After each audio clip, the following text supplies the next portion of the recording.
नमस्ते। चलिए आज एक ऐसी आध्यात्मिक कहानी सुनते हैं जो हमें भगवान से जुड़ने का एक बहुत ही गहरा रहस्य सिखाती है। ये कहानी है शिवांश की और उसकी ये जो यात्रा है ना, इसमें कहीं ना कहीं हम सब अपनी एक झलक देख सकते हैं। तो चलिए इस सफर की शुरुआत करते हैं। कभी ऐसा महसूस हुआ है कि हम पूजा भी करते हैं, मंत्र भी जपते हैं, दान पुण्य भी करते हैं, लेकिन फिर भी एक खालीपन सा क्यों महसूस होता है? बस यही सवाल, यही कश्मकश थी हिमालय की खूबसूरत वादियों में रहने वाले एक नौजवान शिवांश के मन में। वो सब कुछ करता था, लेकिन फिर भी उसे अंदर से एक अजीब सा खालीपन महसूस होता था।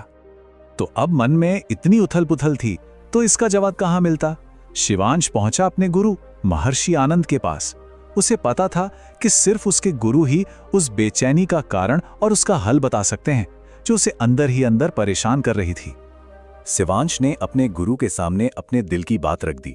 और देखिए, ये सवाल सिर्फ शिवांश का नहीं है, ये हम में से कई लोगों का सवाल हो सकता है जो भक्ति के रास्ते पर चलने की कोशिश करते हैं। और सच कहूं तो इसी एक सवाल में इस पूरी कहानी का सार छिपा है। तो गुरु ने जो जवाब दिया वो बहुत ही गहरा था। उन्होंने समझाया कि देखो, भगवान को बाहर ढूंढने की कोशिश मत करो। रास्ता बाहरी पूजा पाठ या कर्म कांडों से नहीं, बल्कि अंदर से जाता है, दिल की सच्चाई से, प्रेम से। असली खोज बाहर मंदिरों में नहीं, अपने भीतर करनी है। अब देखिए, महर्षि आनंद ने सिर्फ ज्ञान नहीं दिया, उन्होंने एक प्रैक्टिकल चैलेंज दिया शिवांश को। उन्होंने कहा, ठीक है, तुम्हें 7 दिन की एक साधना करनी होगी। इसमें बस 3 बहुत ही सिंपल लेकिन बहुत पावरफुल नियमों को मानना होगा। और यकीन मानिए, यही 3 शर्तें शिवांश की पूरी जिंदगी बदलने वाली थीं। तो वो 3 नियम क्या थे? पहला, हमेशा सच बोलना। दूसरा, किसी भी जीव को, किसी को भी दुख नहीं देना। और तीसरा, जो शायद सबसे मुश्किल है, हर हाल में, चाहे सिचुएशन अच्छी हो या बुरी, धन्यवाद कहना। सुनने में आसान लगता है ना? पर शिवांश की असली परीक्षा तो अब शुरू होनी थी। तो चलिए अब कहानी के सबसे दिलचस्प हिस्से पर आते हैं। वो हिस्सा जहां शिवांश के संकल्प का असली इम्तिहान होता है। अगले 3 दिन इन नियमों को मानना उसके लिए एक बहुत बड़ी चुनौती बनने वाला था। तो साधना का पहला दिन और पहले ही दिन एक इम्तिहान सामने आ गया।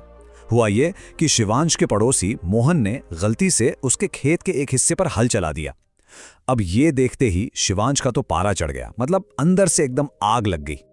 लेकिन जैसे ही वो गुस्से में कुछ बोलने वाला था, उसे याद आया गुरु का तीसरा नियम, हर हाल में धन्यवाद कहना। उसने एक लंबी गहरी सांस ली, अपने गुस्से को शांत किया और मोहन से कहा, मोहन भाई, धन्यवाद।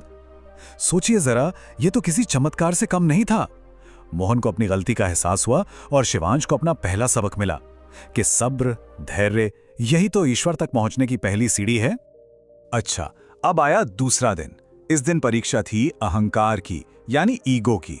हुआ ये कि शिवांश मंदिर में झाड़ू लगा रहा था, तभी गांव के कुछ बच्चों ने उसे देखकर उसका मजाक उड़ाना शुरू कर दिया।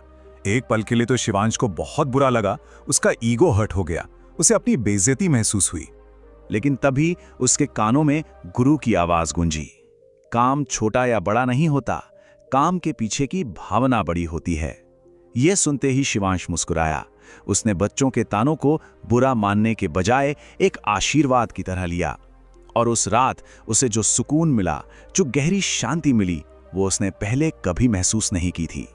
वो समझ गया कि जब अहंकार टूटता है ना, असली शांति तभी मिलती है। चलिए अब तीसरे दिन की बात करते हैं।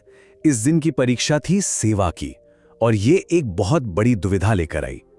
हुआ ये कि एक भूखा कुत्ता उसके दरवाजे पर आ गया और शिवांश के पास खाने के लिए बस एक ही रोटी बची थी।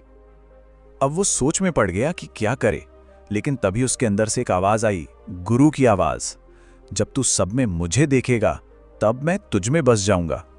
बस शिवांश ने एक पल भी नहीं सोचा और अपनी वो रोटी उस कुत्ते को दे दी। और जैसे ही उसने ये किया, उसकी आंखों में आंसू आ गए। पर ये आंसू दुख के नहीं थे, ये खुशी के, एक अलग ही आनंद के आंसू थे। वो समझ चुका था कि असली पूजा किसी मूर्ति को भोग चढ़ाना नहीं, बल्कि किसी भूखे का पेट भरना है। तो अब आते हैं साधना के 7वें और आखिरी दिन पर। यह शिवांश की यात्रा का सबसे अहम पड़ाव था।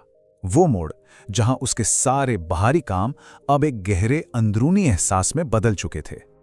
7 दिन पूरे हुए। शिवांश अपने गुरु के पास पहुंचा और महर्षि आनंद ने उससे वही सवाल पूछा जिसके जवाब के लिए यह सारा सफर शुरू हुआ था। शिवांश ने जो जवाब दिया ना, उसमें उसकी पूरी यात्रा का निचोड़ था। उसने कहा, गुरुदेव, मैंने भगवान को देखा तो नहीं, पर महसूस किया है। ऐसा लगा जैसे वो मेरे दिल के अंदर मुस्कुरा रहे हों। वो समझ गया था कि भगवान कोई बाहर दिखने वाली चीज नहीं, बल्कि एक एहसास है, एक फीलिंग। और ये फीलिंग तभी आती है जब आप में सब्र, विनम्रता और सेवा का भाव हो। और कहानी के इस आखिरी हिस्से में गुरु शिवांश को समझाते हैं कि भगवान के करीब होने का, उस निकटता का असली मतलब क्या है। और यहीं पर इस कहानी का असली संदेश छिपा है। और यही इस कहानी का सबसे बड़ा सच है। गुरु ने समझाया कि भगवान किसी मूर्ति में नहीं, तुम्हारे दिल की सफाई में है। जब मन से गुस्सा, ईगो, स्वार्थ ये सब निकल जाता है ना, तो भगवान का एहसास हर सांस में होने लगता है। वो किसी मंदिर में नहीं, हमारे अपने साफ दिल में ही तो रहते हैं। कहते हैं सालों बाद शिवांश उसी गांव में एक संत के रूप में जाने गए। लोग बताते हैं कि सिर्फ उनके पास बैठने भर से एक अजीब सी शांति, एक दिव्य उपस्थिति महसूस होती थी, क्योंकि अब उन्होंने भगवान को कहीं बाहर नहीं, अपने अंदर ही जो पा लिया था। तो इस पूरी कहानी का मैसेज क्या है? देखिए, दो सीधी और गहरी बातें हैं। पहली कि ईश्वर के करीब जाने का रास्ता सिर्फ पूजा पाठ से नहीं, बल्कि प्यार, सच्चाई और दया से होकर जाता है। और दूसरी, जब हम हर जीव में उसी परमात्मा को देखने लगते हैं, तो फिर वो दूर कहाँ रह जाते हैं, वो तो हमारे अंदर ही आ बसते हैं। और शिवांश के ये शब्द कि जब मैंने सब में प्यार देखना शुरू किया, तब वो खुद मेरे अंदर आ गए, ये शब्द उसकी पूरी यात्रा को बयां कर देते हैं। एक सफर जो बाहर की खोज से शुरू हुआ और अंदर की खोज पर खत्म हुआ। तो आखिर में ये कहानी हमें एक सवाल के साथ छोड़ जाती है कि असली खोज बाहर है या भीतर? क्या ईश्वर मंदिरों और तीर्थों में मिलेंगे, या फिर हमारे अपने मन और कर्मों की सच्चाई में? इस पर सोचिएगा जरूर।